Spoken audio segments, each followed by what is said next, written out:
ఈరోజు నేను మీకు చదివి వినిపిస్తున్న కథ విచక్షణ జ్ఞానం. రచన జొన్నలగడ్డ రామలక్ష్మి గారు. ఇక కథలోకి వెళ్ళిపోదాం. గంగడనేవాడు ఏ పని తలపెట్టినా జయమవుతూ ఉంటుంది. పొరుగింట్లో ఉన్న రంగడి వల్ల చిన్న పని కూడా కాదు. అందువల్ల వాడికి చిన్నతనంగా ఉండేది. గంగడికున్న పట్టుదల నీకు లేదు. ఏ పనికైనా పట్టుదల ముఖ్యం అని కొందరు మిత్రులు రంగడితో అన్నారు. ఇలా ఉండగా ఆ ఊరుకు సాధువు ఒకడు వచ్చాడు. ఆయన ప్రజల ముందు మహిమలు చేస్తూ పేరు తెచ్చుకున్నాడు.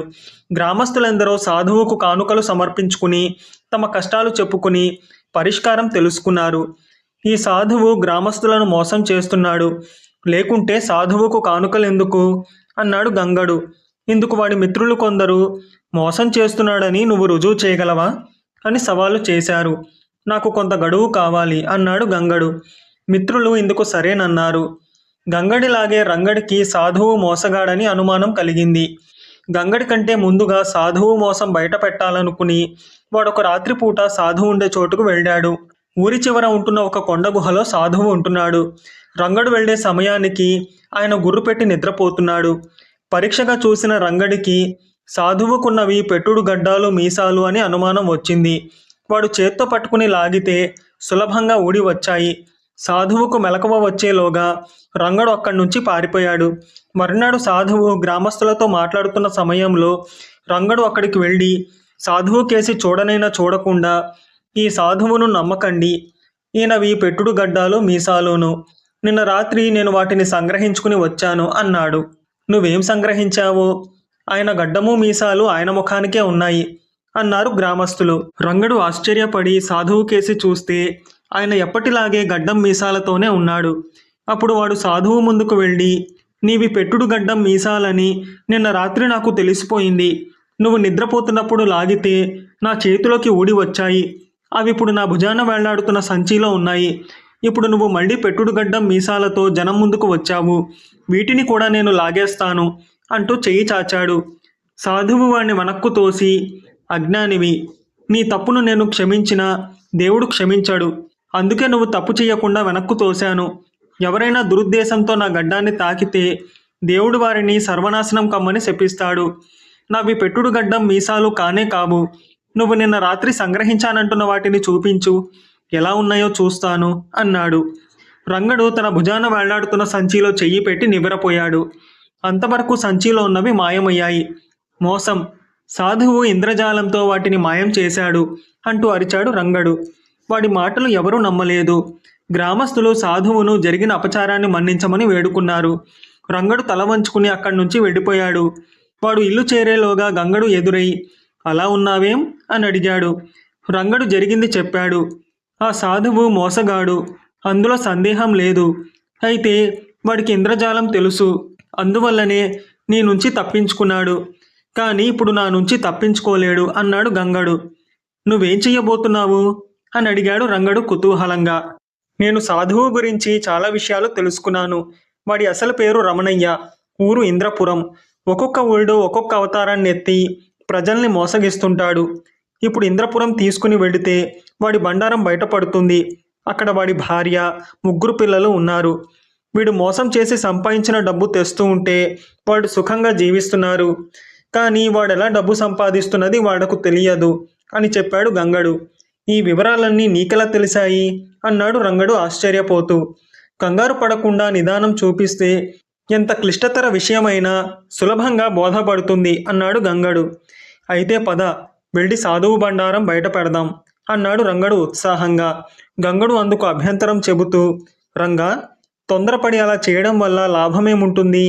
గ్రామస్తులు సాధువుకు బాగా దేహశుద్ధి చేస్తారు. వాడు మన మీద పగబడతాడు. ఇంకొక ఊరు చేరి అక్కడి వాళ్లను మోసం చేస్తాడు. అటు గ్రామస్తులకు నష్టం లేకుండా ఇటు సాధువును మంచిగా మార్చగలిగితేనే మనం తెలుసుకున్న దానివల్ల ప్రయోజనం అన్నాడు. అనుకున్న ప్రకారం గంగడు మర్నాడు ఉదయం సాధువును ఒంటరిగా ఉన్నప్పుడు కలుసుకుని తనకు తెలిసిన వివరాలన్నీ చెప్పేసరికి ఆయన కలవరపడ్డాడు. అప్పుడు గంగడు మంచిగా, నీకొచ్చిన భయమేమీ లేదు. నిన్ను గురించి ఎవరికీ చెప్పను. నువ్వు మా గ్రామస్తుల వద్ద తీసుకున్న కానుకలన్నీ ఎవరివి వాళ్లకు తిరిగిచ్చేయి. వాళ్లను పరీక్షించడానికే కానుకలు అడిగానని సాధువుకు కానుకలెందుకని తెలియజెప్పు. ఆ తర్వాత ఇంద్రపురం వెళ్ళి ఉన్నదానితో న్యాయంగా జీవించు అన్నాడు. సాధువు అలాగే చేసి ఆ ఊరు విడిచిపెట్టాడు. గ్రామస్తులు రెట్టించిన గౌరవంతో ఆయనకు వీడుకోలిచ్చారు. రంగడికి మాత్రం ఇది చాలా బాధ కలిగించింది. నిజం చెప్పిన తనకంటే నిజం దాచిన రంగడి వల్లనే ఊరుకు మేలు జరిగింది. సాధువులో మంచి మార్పు వచ్చింది. అందుకు కారణమైన నిదానాన్ని తను అలవాటు చేసుకోవాలనుకున్నాడు. ఆ అవకాశం వాడికి త్వరలోనే వచ్చింది. రంగడి తల్లి సూరమ్మ రోజు నదికి వెళ్ళి తాగేందుకు బిందెడు నీళ్లు తెస్తుంది. ఆ రోజున ఇంటికి రాగానే ఆవిడకు కాలు జారి తెచ్చిన నీళ్ళన్నీ వలికిపోయాయి. సూరమ్మ కొడుకుతో చంద్రన్నకు చెప్పి ఒక కావడి నీళ్లు తెప్పించమన్నది. రంగడు చంద్రన్న కోసం బయలుదేరితే వాడు షావుకారింటి నుంచి ఖాళీ బిందెల కావడితో వస్తూ ఎదురయ్యాడు. వాడు మహాచలాకీగా ఉన్నాడు. రంగడు పలకరించేలోగానే వాడు వాణ్ణి దాటుకుని వెళ్ళిపోయాడు. రంగడు చొప్పున వెనుదిరిగి వాడి వెంట పడ్డాడు. కొంత దూరం వెళ్ళాక చంద్రన్న తన గుడిసెలోకి దూరాడు. క్షణంపాటు తటపటాయించి రంగడు కూడా గుడిసెలోకి వెళ్ళబోతే తలుపులు దగ్గరగా వేసి ఉన్నాయి. రంగడు వంగి తలుపు సందుల్లోంచి లోపలికి చూశాడు. ఆశ్చర్యం! రంగడు ఖాళీ బిందెలు అనుకున్న వాటిలో సగానికి సగం వంట నూనె ఉన్నది. చంద్రన్న ఒక పెద్ద డబ్బాలోని ఏదో ద్రవాన్ని ఆ 2 బిందెలలోనూ కొంతవరకు పోశాడు. తర్వాత వాడు కావడి తీసుకుని బయటకు రాగానే రంగడు వాడి కంటపడకుండా పక్కకు తప్పుకున్నాడు. అప్పుడు చంద్రన్న షావుకారింటికేసి వెళ్ళడం గమనించి, అంటే షావుకారు చంద్రన్న చేత నూనె కల్తీ చేయిస్తున్నాడన్న మాట అనుకున్నాడు రంగడు. ఆ సమయంలో గంగడు వాడికి దూరంగా కనిపించాడు. వాడు గంగడిని కలుసుకుని జరిగింది చెప్పి, ఈసారి తెలివి తక్కువగా ప్రవర్తించను. చంద్రన్న నూనెలో ఏం కలిపాడు, ఆ ద్రవం ఎక్కడి నుంచి కొంటున్నాడు వగైరా విషయాలన్నీ ఆరా తీసి షావుకారు మోసం బయట పెడతాను అన్నాడు. వాడు చెప్పడం పూర్తవగానే గంగడు అక్కడి నుంచి పరిగెత్తాడు. క్షణాల మీద ఊళ్ళోని వాళ్ళందరినీ పోగు చేసి షావుకారును అల్లరి పెట్టాడు. షావుకారు తనకు ఏమీ తెలియదన్నాడు. కానీ చంద్రన్న గుడిసెలోని కల్తీ ద్రవం డబ్బా గంగడు బయటకు తేగానే విషయం అర్థం కాక షావుకారు చంద్రన్నను ఎందుకిలా చేశావు అని గదమాయించాడు. అప్పుడు అసలు విషయం బయటపడింది.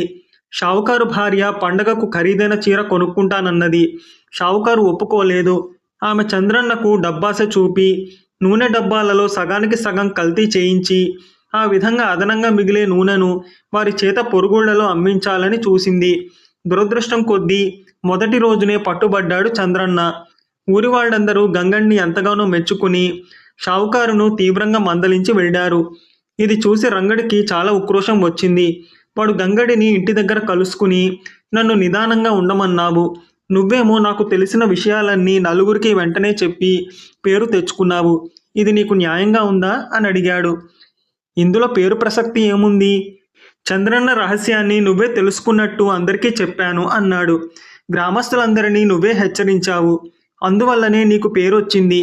నేను హెచ్చరించి ఉంటే నాకే పేరు వచ్చి ఉండేది అన్నాడు రంగడు. అలాంటప్పుడు నువ్వే గ్రామస్తులను హెచ్చరించవలసింది అన్నాడు గంగడు తాపీగా. అదెలా కుదురుతుంది?